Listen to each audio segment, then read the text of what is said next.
People, you were talking about the relationships you had in the African-American community. Would you mention the museum that you discussed during our break, and then the other two museums as well?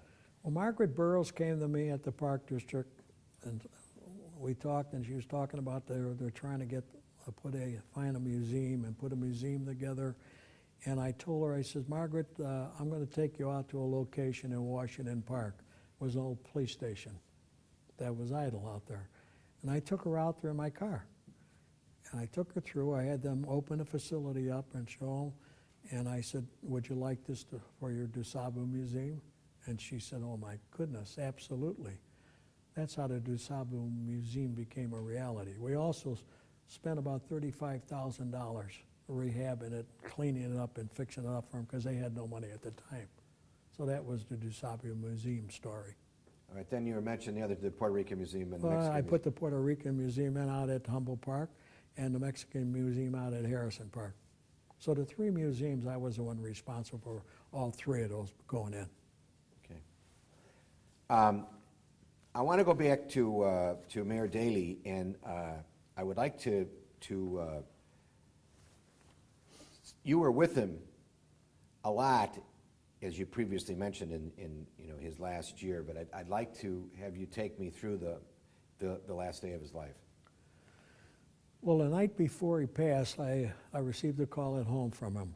And he said, come on, I want to see you tomorrow morning at 9 o'clock. And I said, well, I'm going to see you out at the dedication. We're dedicating a Parkman Park in Verdoliak's ward. He said, you'd be here at 9 o'clock. So I said, okay. So I went over at 9 o'clock, and I was kind of upset that I had to go over there because I know every time you went over there, 8 or 10 people were sitting there waiting. And I had appointments at the park that I couldn't very well call at that hour to cancel. But anyway, I got there at 9 o'clock, and Tommy Donovan, there were 8 people, but Donovan waved me in, so I thought it was something pretty important for him to call me over. And then again, I thought, well, maybe he's not going to go to the dedication, that he's going to change his mind or whatever. And I went in, and I sat with him for about 15, 20 minutes. And he was just reminiscing, talking about the kids, his children. And I said, you know, you're never going to make the dedication because you got a lot of people waiting out here. And I said, I got to get back to the park. I got meetings. And he said, well, wait, you sit down, wait, drive out. I said, I can't do that. I can't do that. So I left.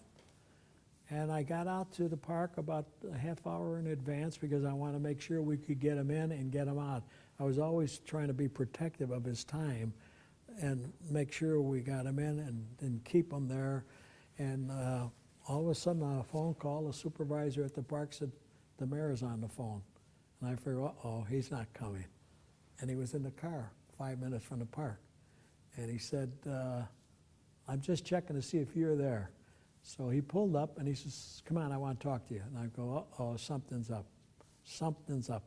Why would he have me come there in the office at 9 o'clock, and nothing really came out of the meeting, and now he wants to talk to me? So I was very suspicious that maybe he wanted me to leave the parks for some other reason. I didn't think he was happy with what I was doing at the time there. So we went in a club room and talked for 15, 20 minutes, and the supervisor came in and said they're ready to go for the dedication. So we went out, and I said, look, they're going to ask you to take a shot at the basket. I said, give it to Verdoliak. He thinks he's an athlete, I said.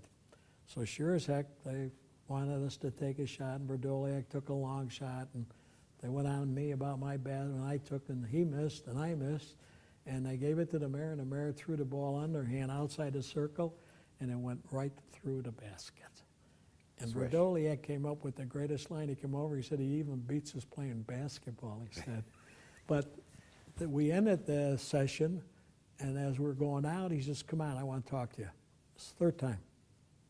So we got in the car, and he asked Rainey to raise the window up. Rainey, his driver. Yeah. And he started again reminiscing.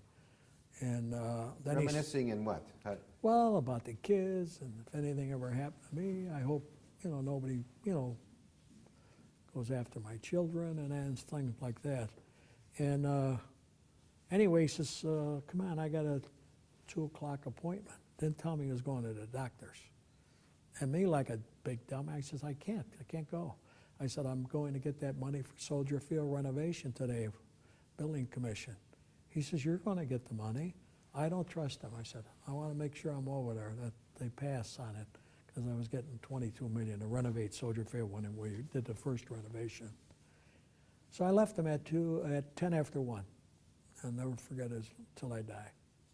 And so I carried it around with me a long time, thinking I should have been there, but didn't tell me he was going to the dive. If he said, I'm going to, I got a 2 o'clock doctor, I would have been in the car with him. You did not know that he had scheduled the appointment that morning. He didn't have appointment. He got one that morning. No. And did you know that he had complained about chest pains? No, So he, in his 3 conversations with you, he never discussed any chest pains? no, Told you nothing like that? nothing. And he was very reminiscent about his All family 3 and personal sessions, manners? all 3 sessions. I mean, that makes one think that he had some idea that he was in some All sort of... 3 sessions, that's what he talked. I mean, it seems like he might have felt that he was in trouble I physically. don't know. It was a bad, bad day. Yes, it was. Yes, it was. Okay. Thank you very, That's very it. much. Good.